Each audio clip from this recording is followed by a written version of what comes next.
Welcome back to The Middle Ground. I'm your host, Key, and we're reporting live from the Honey Queen Juice Bar.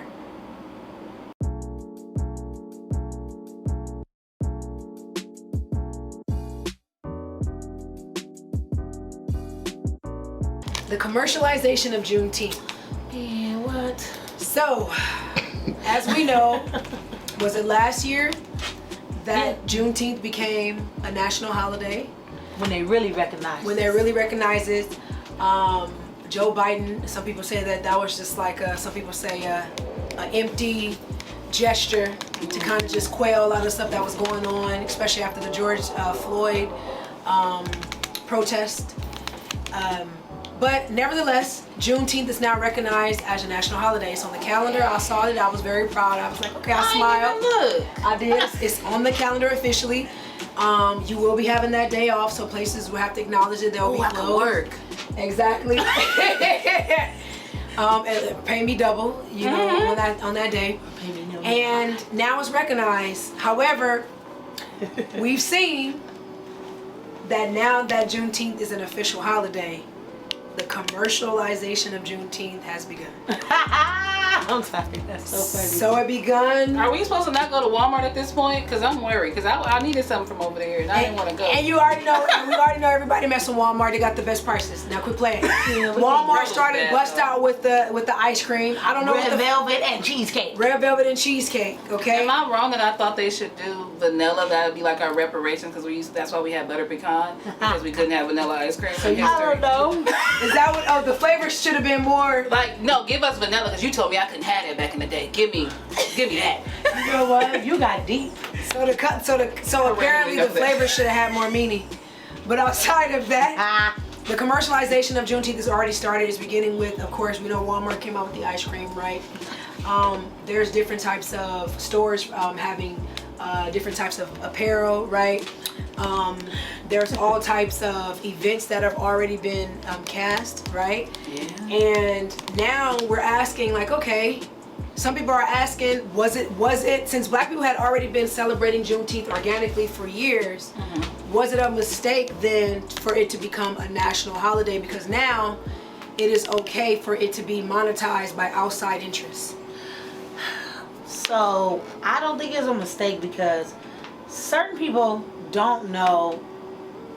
Like I don't think I knew what Juneteenth was until I was like maybe in high school, and I still really didn't know what it was. I just knew people went to jazz festivals in Carson, and like I learned about like the celebration in June, but I didn't know what Juneteenth actually was. I just like they do that stuff every June. I didn't know. Oh, we was really like announced or free or whatever. Like I didn't connect that. So I feel like, you know, now the more like a holiday, you make something a holiday, maybe somebody will actually really think, oh yeah, new holiday, what is this? More people are going to inquire. More people are going to say, oh, wow, that's the actual date. And, you know, I mean, they still fuck with the history. So you think it raises awareness? A little bit. Okay. But I still like as much as they fuck with the history, you know, you still got to do your own research on Juneteenth. No matter if they made it we recognize it as a national holiday. Do your own research. Teach your kids. Don't let the school teach you about Juneteenth. Don't do that. But the whole commercialization of it is crazy because you already know when Black people create something, it's always going to be others that try to duplicate it. Right. But this time, I feel like we really need to be aware because we keep saying let's recirculate or put black dollars. I'm sorry, I can't circulate. talk. No, you said it right. Circulate black dollars. But we have to research and we have to think like, am I consciously spending? Is this going? Or like, I don't just say black businesses, small businesses too, but those big corporations. I would like for Juneteenth to be something, or around this time, I want to see an increase. That's what I don't want to see, like the commercialization. Okay, whatever. Y'all want to pretend like you down for us now, but I want us or other people that really they know the cause. Like, okay, we control the dollar or whatever. Can we increase that around this time? That's what my focus. I really wish we could do that. I think that's going to come from us posting like Black History Month. I try to post Black people and what they sell and what they do business wise. But I think if we do that up until Juneteenth, or and post those events that everybody can go to and get educated on, that would be a great opportunity. Like those farmers markets, we'll go do the Black farmers market type of thing. So I'm supporting you, but you don't feel as much pressure, because when you get the pressure, you don't want to support. So just make it organic. Like, hey, let's just have this event in this scenario, and then they go out, oh, that's so nice, that's so cool. You don't even know. And sometimes I hate to say this, we have to not show our Black face to make people buy, which is unfortunate, because now you're sometimes buying because it's gimmicky. And it's not a gimmick, but sometimes we have to, oh no, that's Black owned. Really? I didn't know that. It's so good. It was supposed to be. You just wouldn't accept it if you knew my face was attached to it. So, food for thought.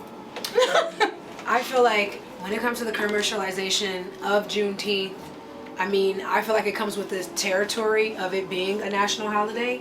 The same way when we walk into Target during 4th of July, we see all of the firework, paraphernalia and all of that. It's already up, exactly. The same way when, September and November hit, or, down there as you get into fall, we start seeing the fall stuff. So I think that stores are going to do what they're going to do. I think that we just have to be more strategic with how we respond. We don't have to buy Walmart's red, black, and green, whatever their red velvet, their struggle ice cream. We don't have to buy that. We don't have to go to... Because that was the blood. The red was the blood. The red was the blood. That's the struggle. It's all in the chocolate. Just dirt. You gave me a lot of problems with that. But it's white icing on it, so I it's Rocky Road. Is what is that? What am I chewing? That's the harshest are those nuts? people had to go through. Exactly. That's why I said vanilla, butter pecan, Puerto Rican. Don't give me nothing else. It's the flavor of oppression. Right. We don't have to eat that ice cream.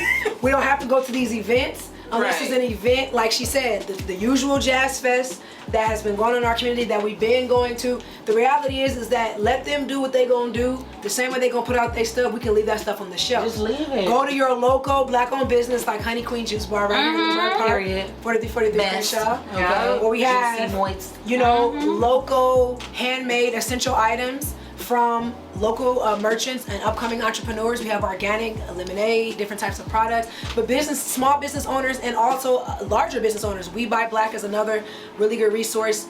We can use these times to show people our pride, because that's the whole point of this, is that, like they said, we've been celebrating Juneteenth, and that now that it's a national holiday, like she said, we are raising awareness, and now the world has to sit and acknowledge this day, and things have to stop. And they have to be inconvenienced to whether they want to or not.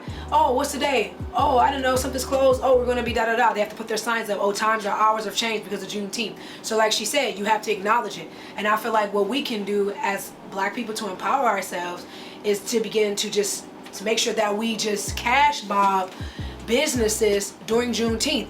We can come out with our own Juneteenth ice cream, our own special Juneteenth drinks or desserts, our own t-shirts, and we can begin to monetize our own holidays.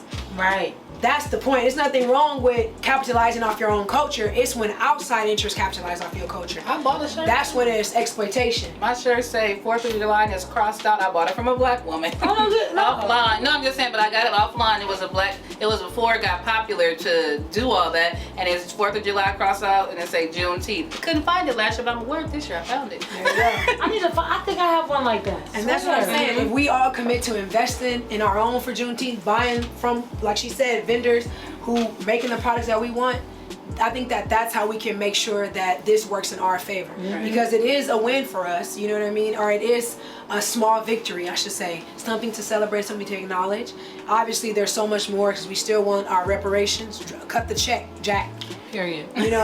But like, I feel like at this point, the commercialization of Juneteenth is something that we can use to our benefit, and I think that we can do that by just supporting our own, which we should be doing 365 days of the year. We need to make the audio on the TikTok. Like, is it Black? It needs to hurry up. I would love to do that. We need to drop that. So you need to put together what the guidelines is, and we can like jump on that thread. Yeah. Is it Black? Because in June, is it Black? No, because